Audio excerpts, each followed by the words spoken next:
Hi, I'm Robert Loerzel. My favorite thing is 2001: A Space Odyssey. Welcome to the Finding Favorites podcast, where we explore your favorite things without using an algorithm. Here's your host, Leah Jones. Hello and welcome to Finding Favorites. I'm your host, Leah Jones, and I am so happy to be back with you. It's Saturday night, August 15th, and I am full of adrenaline. I just got to go to live theater for the first time since March. I don't remember what the last show in my subscription for Broadway in Chicago was that I actually got to see, because we didn't know that we were about to stop getting to go to things. So I'm really pumped because tonight I watched a live reading on Zoom with the New York cast of The Elaborate Entrance of Chad Deity. Desmond Borges, Usman Ali. The Elaborate Entrance of Chad Deity was written by Christopher Diaz. I saw it when it was in Chicago, the premiere in Chicago 10 years ago, which both Usman and Desmond were in. And it was one of the most amazing plays I've ever seen on stage. I went in to see Chad Deity. I think maybe I knew it was about wrestling the first time I went in. I'm not even sure I knew what it was about. A friend gave me free tickets, and so I went.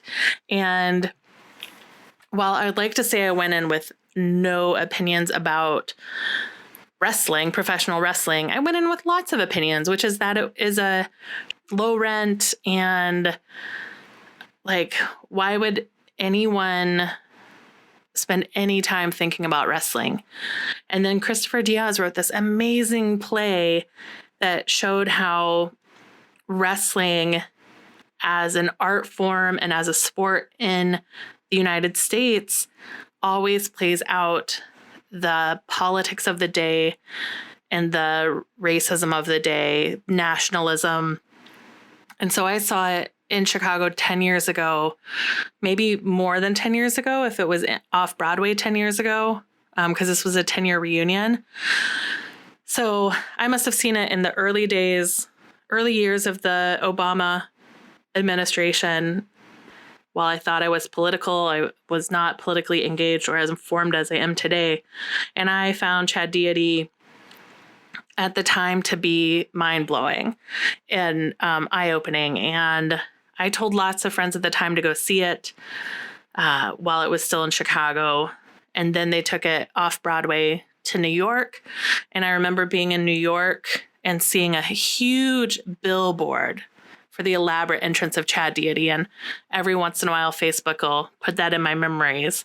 And because I felt like when I saw that billboard, I felt like I was seeing a friend's success, as if I have ever met Christopher Diaz or ever will meet him. So it is a play that really stuck with me. And then when Glow came out, the first season of Glow came out, there was this storyline where they have one of the women become a terrorist, and there's the Russian, and then there's the character who is the nationalistic American, white, beautiful American character. And I watched it and I was like, they have ripped off The Elaborate Entrance of Chad Deity. Everything. And then I kind of thought well, maybe the stuff that Christopher Diaz had to say about wrestling was more common knowledge than I knew, because I had always dismissed wrestling. But I was kind of up in arms for him, feeling that he had been ripped off, and eventually found out that he was a story editor on Glow and he had writing credits. So they hadn't ripped him off. They had worked with him on the storyline, which helped some of the messages of Chad Deity get a much larger stage through Glow. So, the years go by. I watch You're the Worst, and Desmond Borges is in that. And he just, I always felt really drawn to him. And then eventually realized that I had seen him in the Chicago cast of Chad Deity and felt like a special connection because the Chicago production was in such an intimate theater. And so tonight they did this 10-year reunion Zoom, like staged Zoom reading with a company called, or an organization called Play Per View, which has staged 22 readings since the coronavirus started, or since we all went home and theater stopped. And this one was a fundraiser for the New Dramatists, which is a program that helps young playwrights get their footing. And Christopher Diaz is on the board of it. And thank goodness that ad got to me and I was able to get a ticket. And I sat in my living room tonight and I was so fully absorbed in the danger of live theater. It was a live Zoom webinar and they so perfectly staged it. You know, each person is in their home. Although it looked like Desmond was maybe like in a garage or like a gym. I don't know, like he was like in an industrial space, but Usman was in maybe a guest bedroom at his house. I think Terrence, who plays Chad, also looked like he was in his bedroom, right? People are just doing their art from home, but their director and their tech people on this, they managed to stage it in such a way that you just felt incredibly engrossed. And they all learned how to play to Zoom in a way that made you feel the immediacy and intimacy of live theater. And I need a whole train ride home from the Loop talking to my friend Rob, who is my go-to for Broadway and Chicago shows, and to watch this amazing production and then not have any commute afterwards and not have anyone to talk about. I'm just like, well, this is one of my favorite things, is the elaborate entrance of Chad Deity. I don't have anyone to talk about, but I have a podcast. So there were a few lines I think that were added, and I'm going to do some Twitter and Instagram stalking and see if Christopher Diaz is answering questions. But there was one line for Mace where he specifically talks about how Puerto Rico has been left alone to suffer after a hurricane. And I think that is an addition for the era we live in. And then he also had a throwaway line that was like, what, wrestlers can't be cultured? Her Tony was stolen by COVID. And I just missed it. I didn't hear who he was talking about. And so I want to know, like, who lost their Tony because of COVID. So I guess when I saw this show 10 years ago, as aware as I want to say I've always been of privilege and what the awful truths that this country is founded on, have I ever had a level of awareness that I have today? Of course not. Will I carry this level of understanding of our country forward? I hope so. I hope I can make a commitment that I don't just slip back into an easy, comfortable way of thinking if Joe Biden is elected and takes office. But my worldview is so different in 2020 than it was in 2010. And I don't remember crying when I saw Chad Deity the first time. And Desmond had a couple monologues and Usman had a couple monologues tonight that just destroyed me. This reading will be available on Play Per View. I'm going to put the link to the Eventbrite in the show notes. It's going to be available only until August 20th. And I hope you'll take advantage of it. And I hope that you will forgive me this 10-minute monologue, but the cats are giving me no feedback on the elaborate entrance of Chad Deity and how it explores race, nationality, not race and nationality, but race and nationalism, and this fervor for the American dream and cheering for the villain, and how professional wrestling in the United States has always put whatever the a lot of people lately say, oh, they're saying the quiet part out loud. They're saying the quiet part out loud. But I think, and this is, I do not have a well-informed opinion about wrestling, but I think wrestling always said the quiet part out loud. That the villains they chose were the villains of the moment and who good Americans were supposed to hate. So please seek out the script, seek out this live recording, this reading, and spend some time with Christopher Diaz and the elaborate entrance of Chad Deity. So that brings us to today's episode. This is an interview with Robert Loerzel. He is a journalist and writer based in Chicago. And we are going to talk about 2001 Space Odyssey, which is a movie I've seen exactly one time, which is many, many times less or fewer than Robert has seen. Also this week, Robert had a new book come out.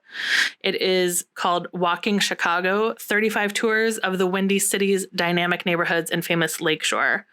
Robert, if you follow him on social media, where he is Robert Loerzel, link also in the show notes, he walks all over Chicago.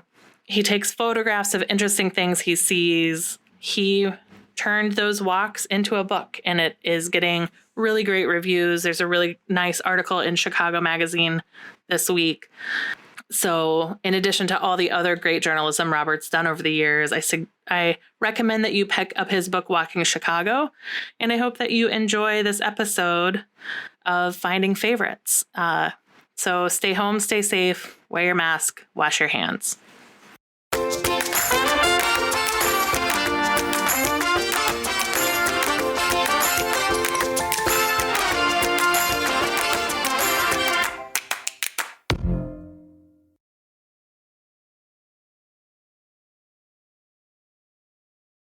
Hello and welcome to Finding Favorites, your podcast where we learn about people's favorite things without using an algorithm.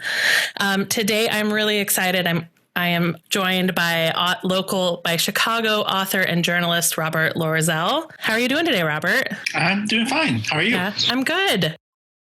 So Robert and I mostly know each other from the internet. Twitter. From Twitter. I think we both have been on it since the beginning, probably. Just about, I guess. Yeah. You can find him on Twitter. You can also find him across in the Chicago Reader, WBEZ. We're recording this in mid-July. He just had a really great, it's not an article if it's on the radio, episode. Podcast episode. But it's also, I'm not even sure what to call it when you write a story that goes along with a podcast and it's online. It's like article, or is it the podcast supplement, or I don't think we really got the terminology down. Yeah. So you can listen to a great article that Robert just did about how did the corner of Broadway and Lawrence become home to some of Chicago's greatest entertainment venues.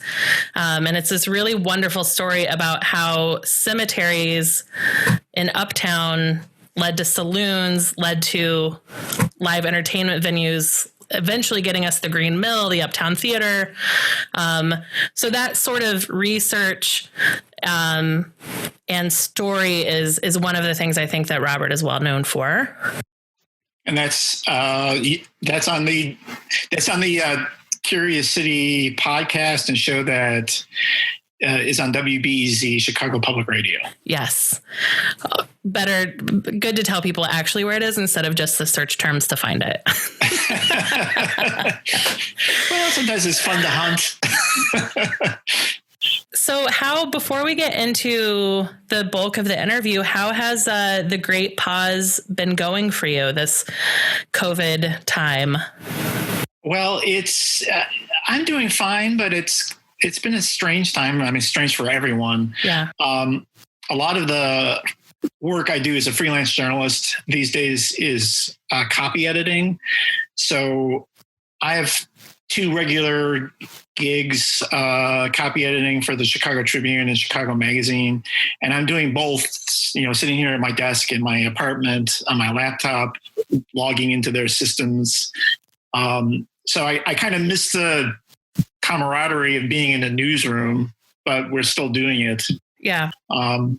But like I love going out to see movies and plays and concerts, and all that's gone by the wayside. I haven't done any of that. Even with the movie theaters reopening a little bit, I'm a little bit leery now of like, do I really need to risk my health to go to the theater right now? I'm not quite ready for that. Yeah, I think the one of the things I've noticed about because you're also a photographer, that your subjects have changed from live music to cemeteries and birds. And I don't know if you were into birding before all of this, or if it's just that like without live music, that's your new subject. Well, it's always kind of interested me, but it's sort of the situation has sort of forced me to focus a bit more on that. Yeah. And not to get off on too much of a tangent here, but tangents are totally fine. A couple of people on Twitter told me I should use this app called iNaturalist. Okay. So I signed up for that, and I mean, it's this fantastic tool where you just upload a picture and it looks at the picture, and somehow the app is good enough at recognizing a picture that it offers suggestions on what species of bird, insect, mammal, or plant or fish or whatever it is. And it's really pretty accurate. And then other people will weigh in, people who actually know about birds will say, no, it's not that species. It's actually this species. So, like using that app has kind of given me the motivation. Like when I see something, I'm like, oh, what is that exactly? So I'll take a picture of it, upload it, and see what the app says. That's fantastic. Fun. I just saw a thread last night of someone talking about a similar app where they had been trying to teach the AI how to recognize a specific type of fish. And what it started picking up was the hand of the fisherman holding the fish. And like that was the context clues that the machine learning was picking up, was like, what did the fisherman holding the fish look like, and not what did the fish look like? Huh. So it's really interesting how those algorithms and machine learning, like how it gets more information, like what's crowdsourced versus what's facial recognition for birds and fish. One thing I've noticed is that there are certain things like birds and butterflies. People will weigh in with all their evaluations of what species it is. But when I take pictures of like weeds or just random insects, right, there's like no response.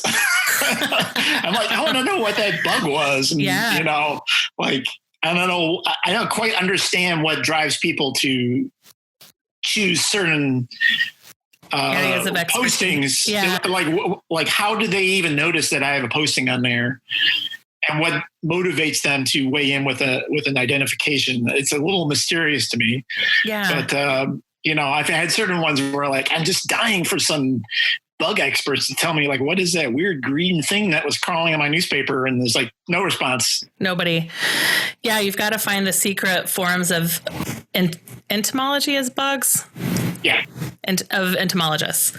I did once upon a time, I spent a summer interning at the entomology lab at Iowa State. In Ames. And so a few days a week, I would have to be in the room where all the bugs were raised. Because at the time I was doing research on the insecticidal properties of catnip. So I had to test the catnip essential oils on houseflies. And so I spent a lot of time in a room full of cages of different types of insects that were being studied. And I wound up doing nothing with my degree in chemistry after that. So that convinced me that wasn't my life's path. Yeah. Well, one thing I've discovered through this is that even the expert entomologists or, people who seem to know a lot about it will tell me, that bug you took a picture of is some sort of assassin bug, but there are 2,000 species of assassin bugs, and we can't tell from your photo which one of those 2,000 species it is. Like, wow, that's really incredible. There's so much diversity in it. So you have to find the assassin bug expert. Yeah. or take a really, really good picture of it, Right. Robert, the goal of this podcast, as we talked about, is to learn about something, one of your favorite things, how you found it, and kind of the journey it's taken you on. And I don't know what we're here to talk about today. So what is your favorite thing that we're here to talk about? Yeah, I decided to keep it secret until now. And I am certain this is something you have heard of, although I don't know how much you know about it or whether you've seen it. It's the 1968 Stanley Kubrick film, 2001: A Space Odyssey. I have seen it. I saw it at I saw it at the Music Box when they got the 70 millimeter film. That was the only time I've ever seen it. Okay. Was once at the Music Box. That must have been last year, right? They have shown it maybe about once a year for the last few years. Okay. So it could have been last year. It might have been a couple years ago. Okay. In fact, they when they were starting this whole thing of an annual 70 millimeter film festival, if I'm not mistaken, I think the Music Box Theater here in Chicago actually commissioned and bought a print of it. So they have their own copy of it in storage that they can haul out anytime they want without having to, rent it from a studio. That makes sense because they also, the other arm of Music Box Theater is Music Box Film. So they also do film distribution and international films. And I seem to know more about film than I really know. So they do a pretty good job with the social media. So for people who maybe haven't seen 2001: Space Odyssey, how about like a kind of maybe a synopsis, which is hard to encompass? Yeah. And I kind of feel like to really discuss this movie and what it meant to me requires some spoilers. So, however, I don't fair. I don't think that most people like if you've never seen it before. I don't think it'll matter too much if you hear me describing like how the movie ends. But someone who really wants a totally fresh experience going into it and like not knowing what's going to happen. Those people should press pause now, go watch 2001: A Space Odyssey, and then come back because the rest of this conversation is spoiler city. Where to start with this? I mean, at the very basic level, it's this movie that came out in 1968, directed by Stanley Kubrick, and he co-wrote it with Arthur C. Clarke, who was a well-known science fiction novelist. And that's one thing that's a little odd about the film, almost unique, is that it's not a novelization, but Arthur C. Clarke wrote a screenplay. And then while the movie was being made, he wrote his novel version of it. And the novel and the movie, which have differences, sort of came out simultaneously. How interesting. So it's like not exactly an adaptation of the novel. The novel's not exactly a novelization, as they often say with these things. It's kind of like a hybrid. That Clarke had this story in mind, and he got the screenplay version out, and then he started writing the novel. Yeah, and then Stanley Kubrick sort of did his own things with the screenplay. So It's like the two versions sort of diverge at that point to become two slightly different things. Cool. I did not know there was a book. Had no idea.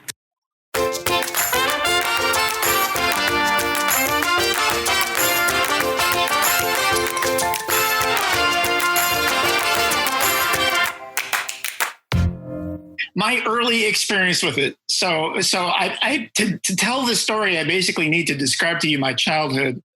Both of my parents were from Chicago, but our family was living in Anchorage, Alaska. Okay. Which is where I was born. So I lived in Anchorage, Alaska from the time I was born in 1966 until 1975 when my family moved to Illinois. There was a big movie theater across the highway from our house in Anchorage, Alaska, called the Fireweed Theater. And we would go over there to see things. And mostly when I was a kid, we would go see Disney movies. Sure. I remember going to see it's like Fantasia at the theater. Occasionally, my parents would take me to see something that was a little more adult. So it must have been around 1973 or 74 that 2001. So you're like 8 or 9, right? Yeah, it's like 7 or 8 years old.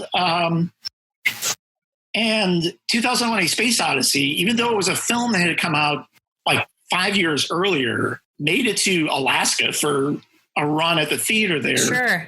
That in and of itself was kind of weird. One of the things about that era was, from what I've read, the movie was not initially all that big of a hit when it came out in 1968. And it generally got a lot of bad reviews.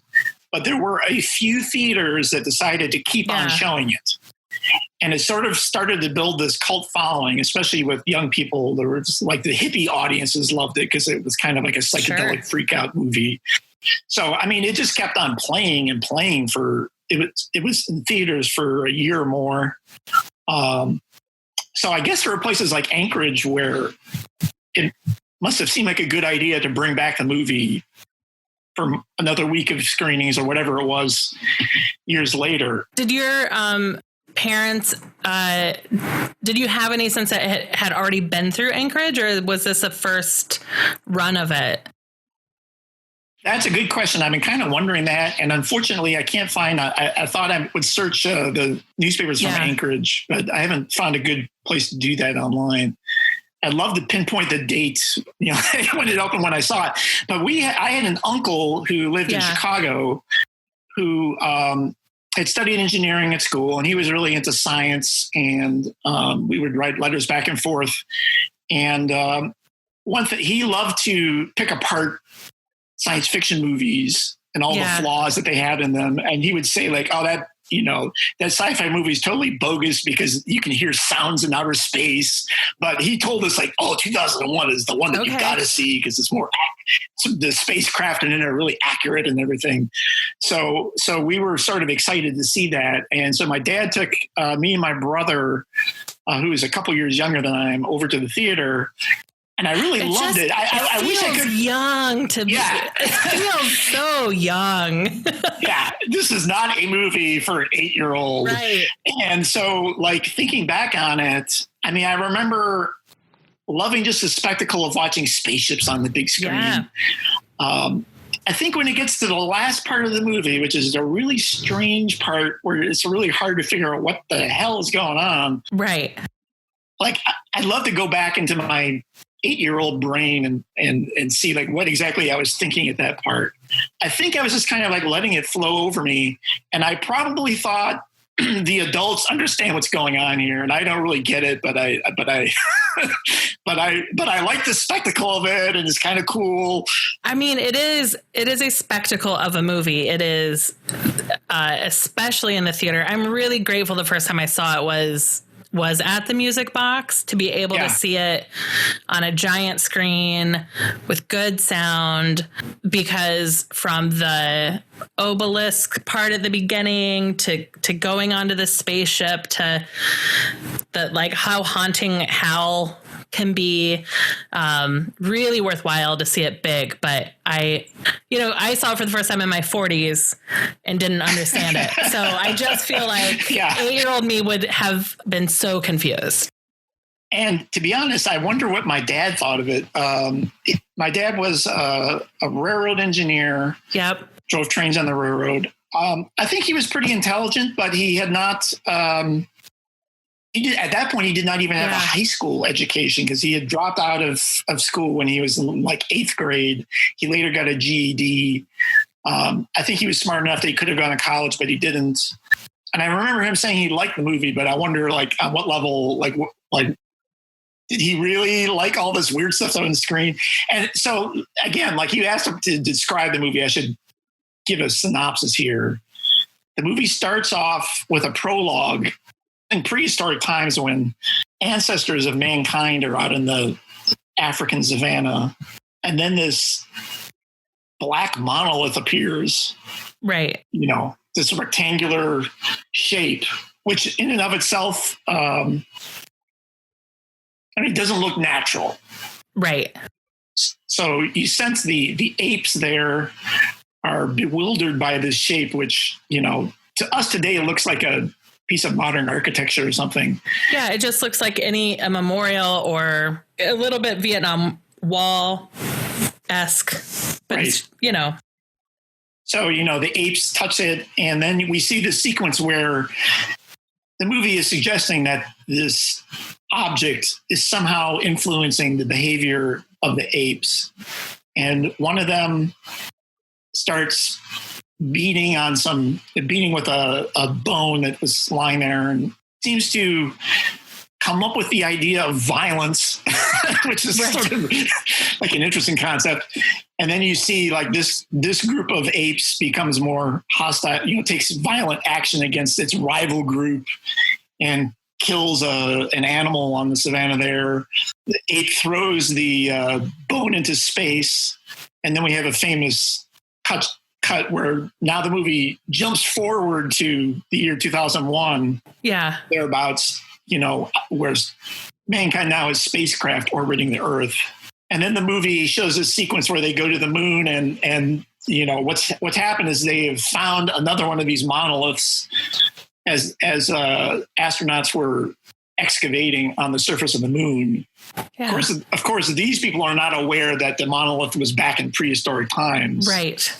And they think it must be an alien or extraterrestrial object that's somehow been buried on the surface of the moon for millions of years. Yeah. And when they go to look at it, it gives off this like shrill shrieking sound, which causes people to, you know, put their hands over their ears. Then the movie cuts forward to another, you know, section where this spacecraft is going out to Jupiter, or is it Saturn? I should know this. Is this the part where we get the very mod like spaceship waiting room? No, that was earlier. That's in the part earlier. About the moon. Yeah. Okay. All right. Yeah. Sorry to confuse you here. No. I remember weird details because I've only seen it once. I remember wanting all of that furniture. Right. Yeah. So then we've got the main part of the film, which is, you know, the spacecraft called the Discovery is going out to the outer parts of the solar system. And there are two astronauts on it along with their computer, HAL 9000. Artificial intelligence here. Yeah. You know, the computer seems almost like it's got a human brain and emotions to it, which I think was a big deal when people saw this movie in 1968. Sure.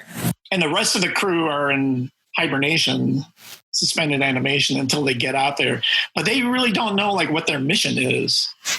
And as it turns out, as the movie goes along, the mission has to do with this monolith.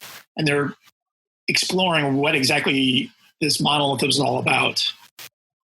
And when you get to the final part of the film, I mean, HAL 9000 goes crazy. Right.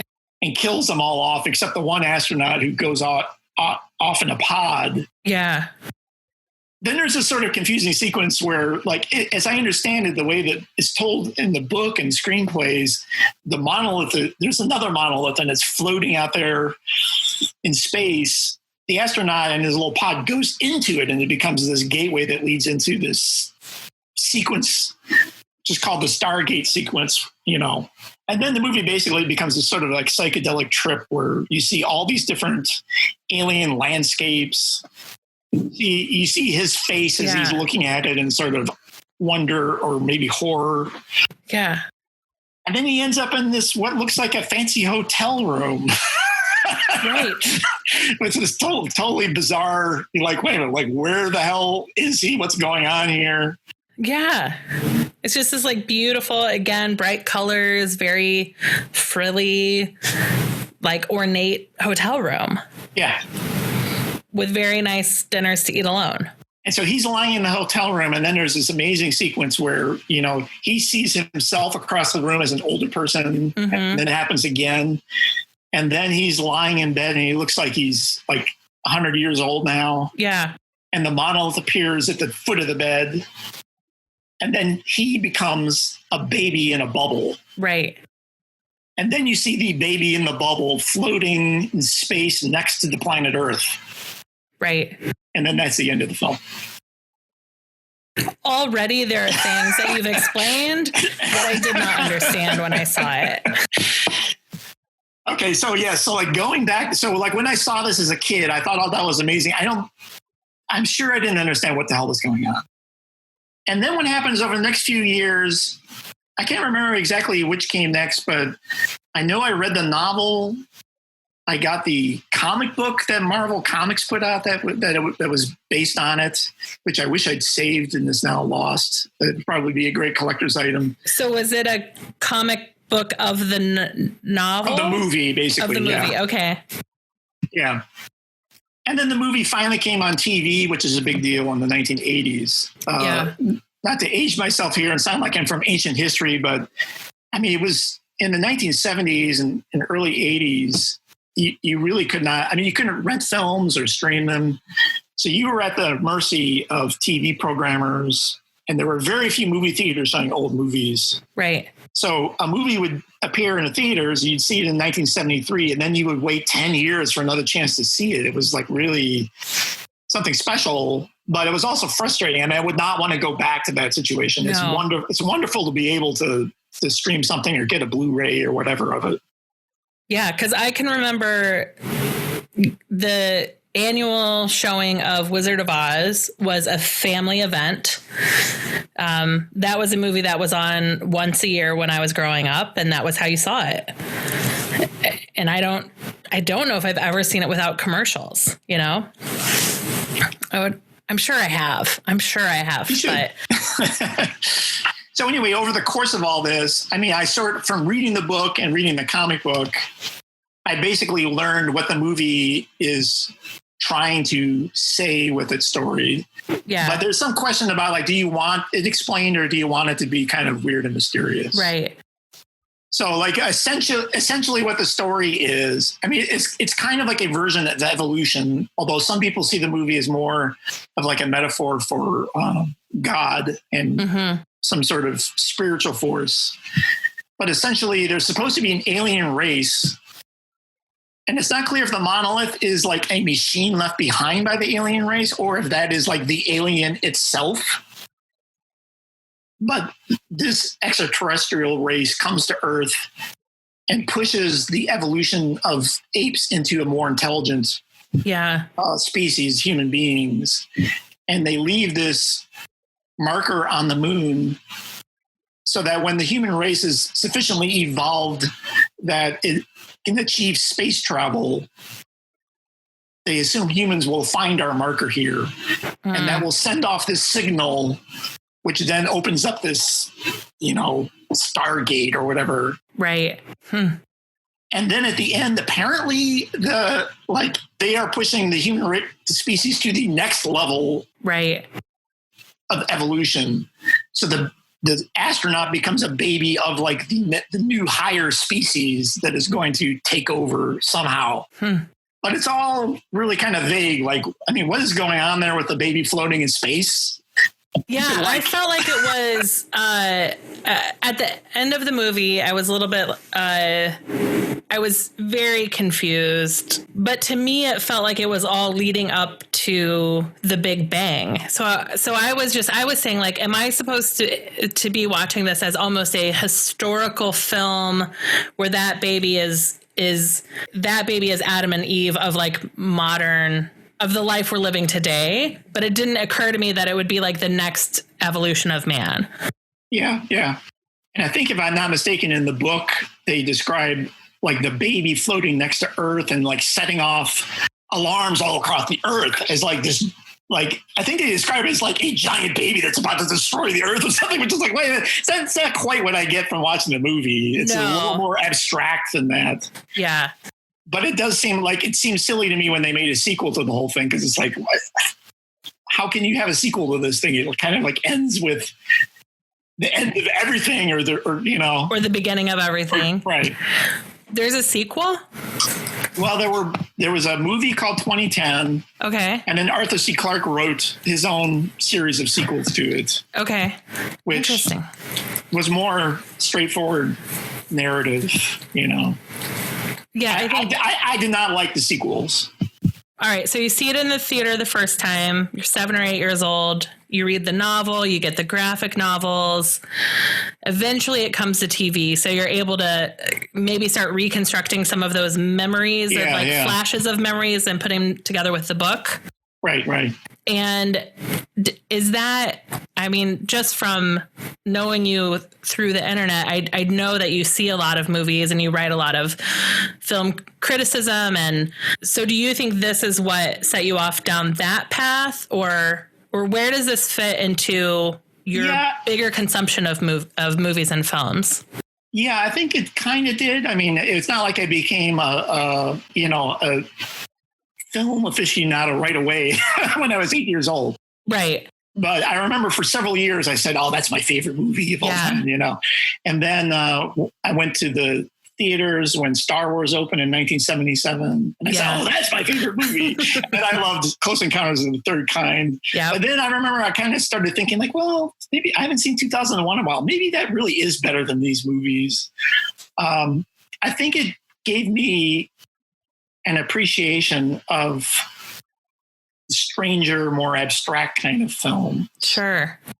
And it really is, it was remarkable in a way that a big budget Hollywood film ever had such a strange ending like that. Right. The whole film is strange, really, but it's kind of amazing that it ever got made or released and has remained a popular film that a lot of people are interested in.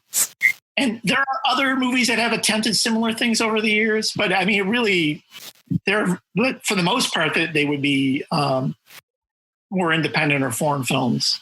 It's really hard to think of a mainstream movie made by Hollywood studio that is as weird as this. In the same sort of like, right. Like basically it's this kind of movie that builds to like a crescendo of visual and audio spectacle, but without really explaining what the hell is going on. Right. What is the one where maybe it's Contact? Is that the one where it's like the visual language of the aliens and? No, not Contact. It's they're like drawing circles with ink and they're translating them. I can see the ink blots. Yeah, that's Arrival. Yeah, I liked Arrival, but it all kind of makes sense in the end in a way that they really tie that in a bow. But I was like, what is of things that go for an abstract idea that gets close? Yeah. Well, one of the other things I thought of talking about for this podcast is my love of the director David Lynch. Okay, yep. And to me, one of the movies that is most similar to 2001: A Space Odyssey is Eraserhead. Okay. I'm not sure if you've ever seen that, but I mean, it's a totally different kind of movie in most ways, but it has some space elements to it where he was kind of doing like a low budget animation of planets that are in the character's imagination. And Eraserhead also ends with this sort of strange sequence where the screen just kind of like goes blindingly white. Huh. And the music gets really loud and you're left wondering, okay, what the hell just happened? Interesting. So like, I don't even know if David Lynch was thinking of 2001 when he made that, but it kind of feels the same in a lot of ways to me. He doesn't. I don't think David Lynch is someone who lives in a media bubble, is he? Right. Like, I can't imagine you make a sequence like that and then it's just like you're not calling back to 2001, at least accidentally. Yeah, I agree. Yeah, that it's in the language of filmmaking. So yeah, to get back to your question though, I do think this movie and my love of it over the years, and I managed to see it like. I think after I saw it on TV circa 1980, the next time I probably saw it was when I was in college in the late 80s. Yeah. There was a screening of it down at the University of Illinois, and I think I probably rented it on videotape for the first time. Yep. And then in the years since then, I've seen it several times. Usually whenever it's like the Music Box shows it, I've been there a few times. Yeah. There was one time I went to the Navy Pier IMAX theater when they showed it, which was nice on that really big screen. Interesting. And the Chicago Symphony Orchestra did a concert screening a few years ago because I love the music in the film. That's another thing that was really influential to me. That was kind of a mixed bag because I had the cheapest seats I could get, which were like it was still like $50 or whatever. Right. And I was sitting like way up in the top balcony and looking down. And so like the screen that I saw was like not very big in my field of view. Yeah. But it was really interesting hearing some of that music being performed live as the movie was being shown. Yeah. Because it's got some, I feel like I need to look up who was the composer. Well, that's another interesting part of the story is that originally Stanley Kubrick was going to have a composer make music for the film. Yeah. And music was actually written for the film, but then Kubrick decided not to use it and instead used various pieces of music that had, pre-written music by other composers. So none of the music was original for the film. It includes things like the Waltz from the Blue Danube by Johann Strauss and the famous music that begins and ends the film is by Richard Strauss, also Sprach Zarathustra. But what really influenced, and so like after we saw the movie when I was in Alaska, my dad bought a cassette tape of the soundtrack. And, at this point I was really naive about pop music. I didn't know about the Beatles, and we didn't listen to, my parents were both on the older side. So, they were into things like easy listening music and Frank Sinatra. Yeah. And occasionally movie soundtracks. So I think like listening to movie soundtracks was a big deal for me as a kid. Okay. My dad loved to put on the 2001 soundtrack with the big dramatic music at the beginning. Yeah. But then there are these really weird avant-garde pieces of music in it, especially by this Hungarian composer. For years, I pronounced his name Ligeti, but I think it's actually Ligeti. Georgi Ligeti. Yeah. And so his pieces of music in 2001 are these really sort of abstract pieces where you've got a choir and an orchestra playing what sounds almost just like a cloud of sound. Yeah. Like, I think when I saw the movie as a kid, I'm not even sure if I realized that was music. I thought it was like part of the sound effects of like the movie of like, this is the noise that the things in the movie are making as opposed to. It is a very atmospheric. It's atmospheric sounds more than a traditional. Well, there's the traditional classical music, and then I agree, it gets into very, is it a sound effect or is it a soundtrack? Right. And I've really come to appreciate that kind of music. I'm not an expert on modern classical music.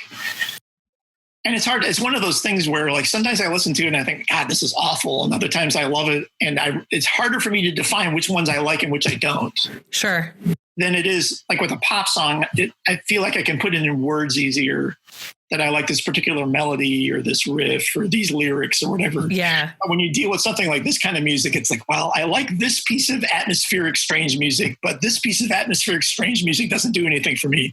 And what's the difference between the two? It's really hard to pin down. Yeah. But I do think that hearing this as a kid and then continuing to listen to it as I got older helped to open my mind to kind of stranger forms of music. Yeah.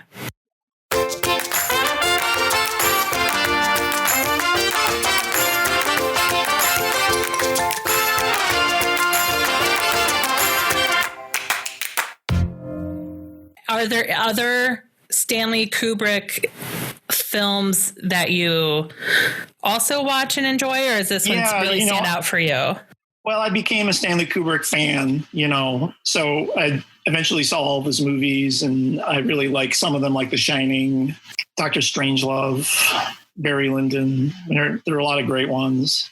And I've just been kind of fascinated. Like I recently read a book, see if I can remember the name of it, but there was a book that came out a couple of years ago about the making of 2001, which I found really fascinating. What were some things you learned in that book that really took you by surprise? Well, things like, they did a lot of these special effects with this very basic sort of, before they had CGI, they were doing things like filming a scene set on the moon where you have a set in the studio and you film that one part of the shot, and then you run the film back through the camera to film the moon background. So it's like two images being filmed that in the camera onto the same strip of onto the same strip of film, but you've got to have it placed precisely in the right spot so that the two images fit together correctly on the negative, which just sounds like so, so difficult. Right. I also enjoyed, one of the, I'm forgetting his name now, but the actor who plays in the ape suit in the beginning of the film, the main ape, was a dance choreographer who basically had this group of actors together, and he was sort of like developing the ape movements by studying ape films. So they spent months and months preparing for the ape scenes, but basically you got these like dancers who are learning how to move like apes and getting into like furry costumes to try to play the roles. I mean, so this came out in, what did you say, 67? 68. Came out in 68, so they're doing that in 66, maybe 67? Yeah. Which fits, that tracks. Like, I think get a bunch of dancers together for 6 months to study apes and ape movement. It's very... And this guy was apparently doing a lot of drugs at the time. I find that shocking, Robert, to be honest. But then it did not, it either didn't get nominated or it lost the Oscar for costumes and makeup or whatever the award is to Planet of the Apes. A lot of the voters thought they were real apes in the film. So they didn't get credit. They did not really get credit for having people who look like apes. Because they did too good a job. Yeah. Because I guess the other scenes with costumes and set design are pretty just of the moment. So they feel like what to us, to me, the scene in the waiting room with all the modern design, that was just of the moment architecture and of the moment what flight attendants were wearing, maybe dialed up a couple notches. Right. It was 1968's idea of what 2001 would look like, but it really isn't what 2001 looked like. No. But also I was going to say that, as I think about what exactly this movie is trying to say, or what exactly is going on in it, I mean, I can find a lot of flaws with this movie. Sure. So to me, this movie is a good example of how a work of art can have many imperfections or things that you would describe as flaws. But still, in spite of that, you might decide that it's one of the best movies of all time or one of your favorites or whatever. Like to use another example, I love talking to people about It's a Wonderful Life. Yeah. And you can pick that movie apart with all these, if Jimmy Stewart's character, George Bailey, really hadn't been born, the world wouldn't be like this for this reason, or this part of the movie. So, I mean, you can spend hours picking apart how that movie is silly and doesn't work for this reason and that reason, but I still love it. Right. I recognize all those flaws, but I still think it's like one of the best movies of all time. And I'd say the same thing about 2001. This whole idea of the alien guided evolution is really kind of dumb in a lot of ways because I really don't think that, what is the movie saying when it shows that apes needed this push to become violent towards each other? Right. As a way of becoming a more advanced species. It's kind of a cynical outlook on humanity. Maybe there's something to that. But also, are these astronauts who are going off on this mission supposed to be the highest level of humanity just because they're astronauts? Is that is the movie selecting them for the next step of evolution, or are they just kind of random people who happen to be in the right spot at the right time to get this next step of evolution? And then the book explains, or the screenplay explains, that this hotel room at the end of the movie, I guess the aliens have somehow decided that this would be the ultimate comforting environment for a human being to spend some time in. But really? It looks sort of like a horrific jail to me. Yeah. No, it looks like you've been sent to live in a castle. It feels kind of like a little bit like where is it Lobster? Is that I found the Lobster? Yeah. The Lobster. That place where they start, that's so rigid when you look for your person. Right. A little bit, it feels to me like that room could be part of that campus where you're being cared for while you wait for you to figure out how your future is going to go. I mean, maybe not, but again, another movie I've only seen once. But when I think about a luxury experience defined by other people where you have to be quarantined alone, it feels different now. Yeah. Now that we've spent months alone. Yeah. And so there are things like, is the movie trying to if we're just parsing, what happens on screen? Yeah. Is that sequence in the movie, is all that happening in 5 minutes in real time? Or are we watching him spending 90 years in this room and it's all been condensed for our sake to a couple minutes? Right. That's not totally clear either. It's not clear at all. And supposedly that whole sequence where we see all the various planets and things like that, I guess his little pod spacecraft is flying into this, the monolith out in space becomes a doorway that he goes into. But I've watched that a few times, you can't quite see that that's what's happening. Yeah. And then what really is the point of the aliens deciding to show him all these different planets? And okay, well, why? What are you learning from that? What's going on here? Yeah. And if he is really a baby, a fetus, what is he taking in of that experience? What can you learn from seeing, right? Because he sees all of those. He's not a baby yet when that happens. He's not a baby yet when that happens. Yeah, okay. Yeah. But it's almost like the movie is trying to show us, the aliens are giving him some sort of quick information download into his brain. Yeah. But the information we see on the screen is just weird colors and green planets and things like that, which maybe we aren't supposed to totally understand what it's all about, but I think this is a movie I need to see again. If you think too hard about it, you'll start to I could see someone deciding they don't like this movie because of all the mysteries about it. I enjoy the mysteries and discussing this, but yeah, I remember when it ended because I saw with Jasmine, just feeling just very confused. Yeah. A little bit. Why did we spend so much time here for this weird movie? But also felt like the same way when the Les Mis movie came out. This will make sense, I promise. I had grown up listening to the Les Mis original, the cast recording. I had never read the book. I never saw it on stage. And so I had made up characters in my head about who was who. And then when I finally saw the movie, I was like, well, this doesn't match the story in my head at all. And I'm bored.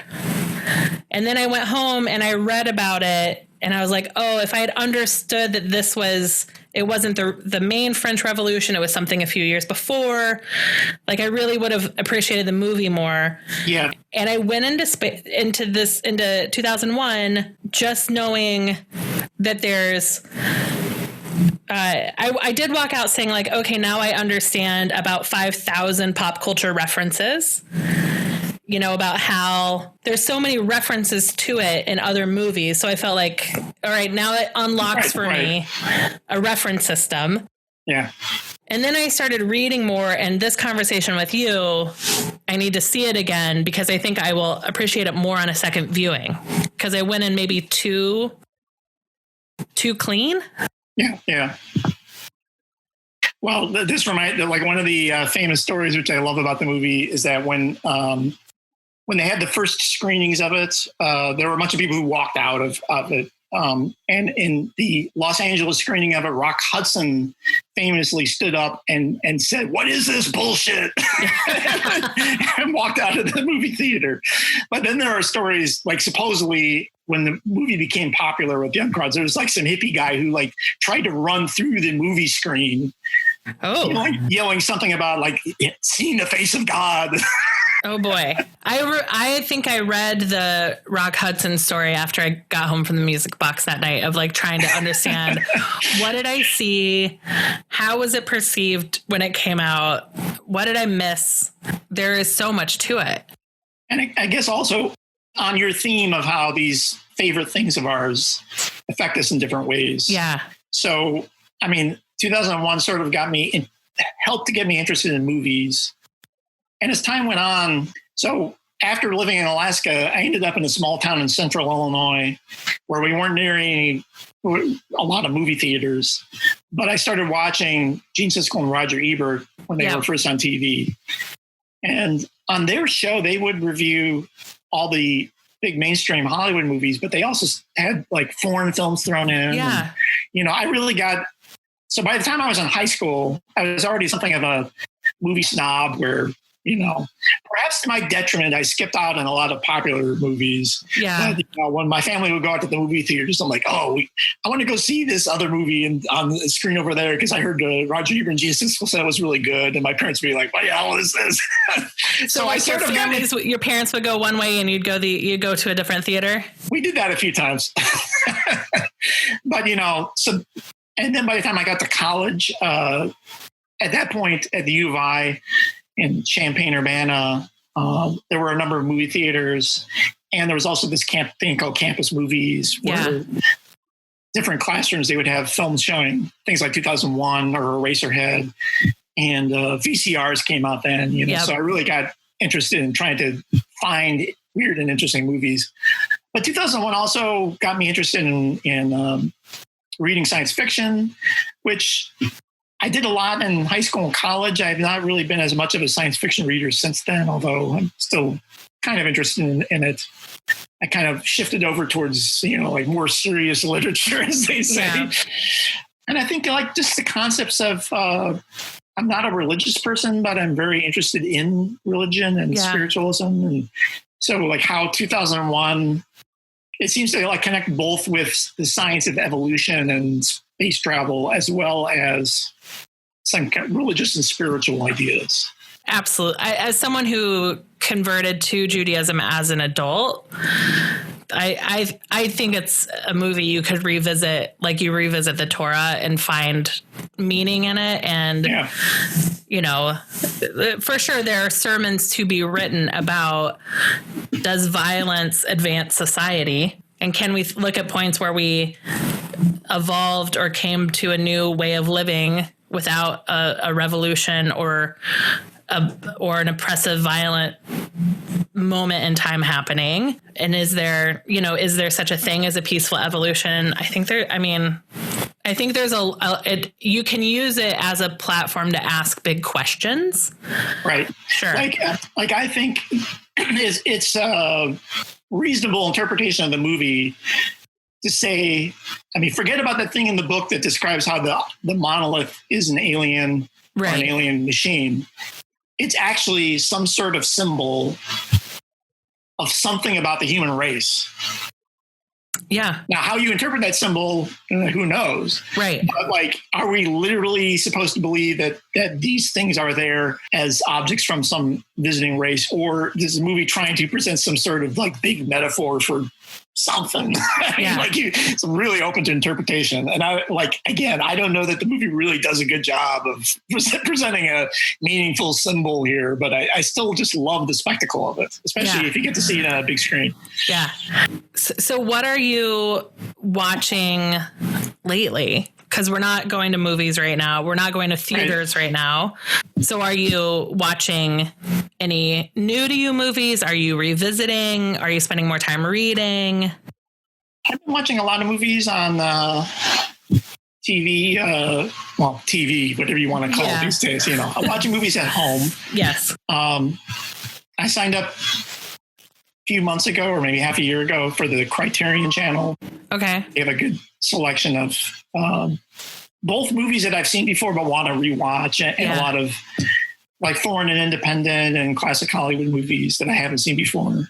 I got on a kick a couple of years ago where, not to go off on David Lynch again, but I was really immersed in the most recent Twin Peaks series. Right.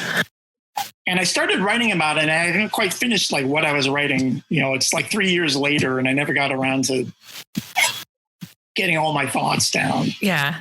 But seeing that series kind of sparked my interest in rewatching or watching other movies and TV shows that deal with issues of things like dreams versus reality. Yeah. And doppelgangers and all these kinds of things that are themes of David Lynch. And I'm like, trying to remember, like, where have I seen this before in movies? So like I rewatched the Matrix movies and I rewatched 2001 because I've seen like connections between these things. And I rewatched the Jean-Luc Godard movie Alphaville, which I'd never really liked very much, but kind of like came to a new appreciation of that, which is, that's this 1960s science fiction movie he made. It's like science fiction with no special effects. So, the main character drives to this alternate universe by taking a car across a bridge. Sure. But watching that, I was like, actually this, in some ways that movie reminded me of what David Lynch was doing. Yeah. And I don't know that David Lynch was influenced by it at all, but it was kind of, I think I've spent too much time just trying to see whatever movies are new and not revisiting movies. Yeah. So I know a lot of people who talk about seeing movies dozens of times, and that I really rarely do that. There are a lot of movies where I saw them when they came out in theaters and I never saw them again, or maybe I saw it one time. Yeah.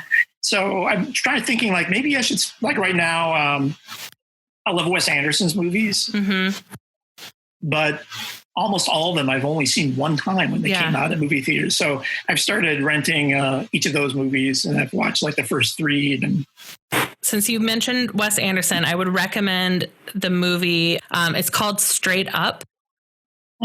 The writer-director his name is James Sweeney. It's shot in 4:3 is the aspect ratio. But it's got a it's fast talking like a screwball comedy or Aaron Sorkin or Gilmore Girls fast talking comedy. Yeah. But it's shot kind of like a Wes Anderson, vibrant colors, beautiful architecture, symmetry. Yeah. And I've not seen that. It's pretty new. Yeah. But it's beautiful. I really enjoyed it. So I'm recommending it to people so I can have more people to talk to about it because nobody's seen it yet. Yeah. Well, like with Wes Anderson's movies, the one Wes Anderson movie that I saw in theaters 2 times was the Grand Budapest Hotel. Yeah. And like I had a chance to see it the second time, and I think I deal where like the ticket was free or whatever. So I'm like, oh, what the hell, I'll go. And so the second time I watched the movie, I kind of thought like, I know the plot already. So I'm going to spend more time letting my eyes look at little details in the background and like the font that Wes Anderson was using for the elevator buttons or whatever, and that was really a fun experience. I felt like there were things in there that like, it was just too much to take in one screen where you're not seeing everything.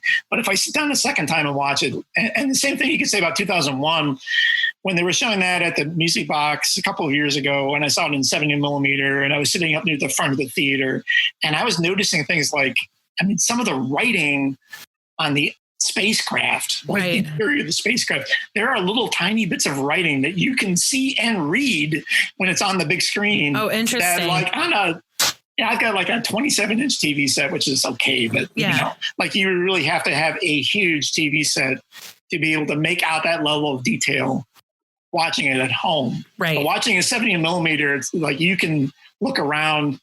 One thing that Stanley Kubrick did, which is kind of cool, is they have these little spots where you can see like a window of a spacecraft. And within the window, which is off in the distance, there are people moving around.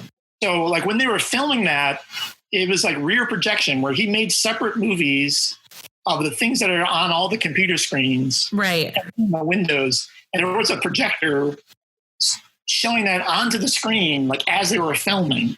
Wow. So like when they're in the spacecraft there with HAL 9000, and like news footage or whatever comes up on the screen there, that was being shown by a projector behind the set onto the screen there, like as they were filming. It's amazing. It's the old tricks of Hollywood. Right? It's hard to imagine Gaudi. Is that who's in Barcelona? Everyone in Barcelona? Yeah. That when he designed the Basilica, the Sagrada Familia, he designed it by hanging strings with tiny sandbags on them, and he designed it upside down because it was strings hanging with weights on them to get the curves and the arcs and how he wanted it to be built. And it was this upside down design and this belief that like future architects would figure it out. Yeah.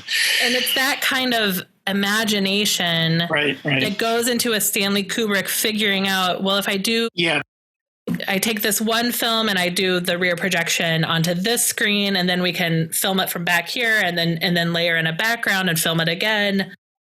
It's a pretty phenomenal level of like it's a physical and visual together because it was such it was a much more physical medium at the time. What advice would you have for someone? I mean, granted, we've told everybody hit pause, go watch the movie and come back. But let's pretend somebody's stuck with us the whole time.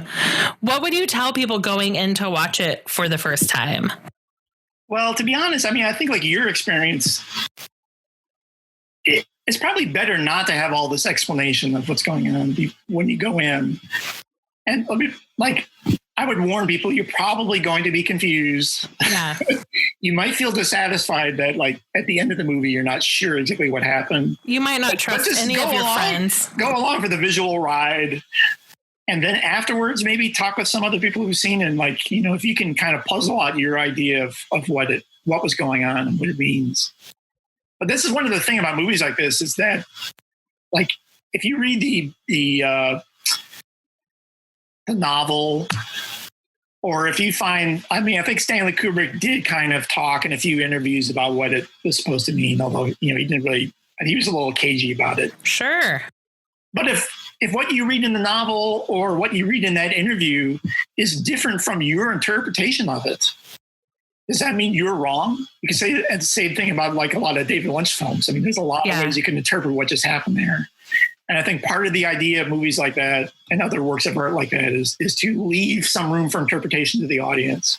Yeah. And it's like an active participation. It's not really a work of art until an audience sees it and the audience starts thinking about and talking about what happened or what it means. And there is no necessarily wrong answer. I mean, well, maybe some totally ridiculous answers. There are a lot of possible answers for what it might mean or how you might interpret it. So, you know, like be open-minded about it. Well, Robert, this was so fun. Thank you. Where can people either follow you online or is there anything that you want to promote? Well, there's my Twitter handle and my website. People might not know how to spell my name. It's Robert, and Loerzel is spelled Loerzel. So I've got the website, robertloerzel.com, which has links to my articles that I write and radio stories I do and things like that. I wrote a book many years ago, which is barely in print these days, but it's still out there if you want to find it, called Alchemy of Bones, Chicago's Lucre Murder Case of 1897, which is exactly what the title says. It's a true crime story set in Chicago in the 1890s. So I have another book coming out, although I think of this kind of as more of it's a sort of a small project. I wouldn't even really necessarily consider it my next big book. It's a guide to walking in Chicago. Okay. It's called Walking Chicago. It comes out in August. The one challenge being that because of COVID-19 and all this horrible, effect on our economy, there are things I mentioned in the book, like restaurants that are like going out of business, and like the book's got to come out now before it gets totally out of date. Right. But it still has a lot of good suggestions on where to go walking in the city for looks at nature and architecture and things like that. Well, that's exciting. So people can follow you on Twitter, check out your website, find one of the barely in print copies of Alchemy of Bones, and look forward to buying Walking Chicago. Well, great. So thank you so much. And I will see you on Twitter. Thank you. Thank you for listening to Finding Favorites with Leah Jones. Please make sure to subscribe and drop us a 5-star review on iTunes. Now, go out and enjoy your favorite things.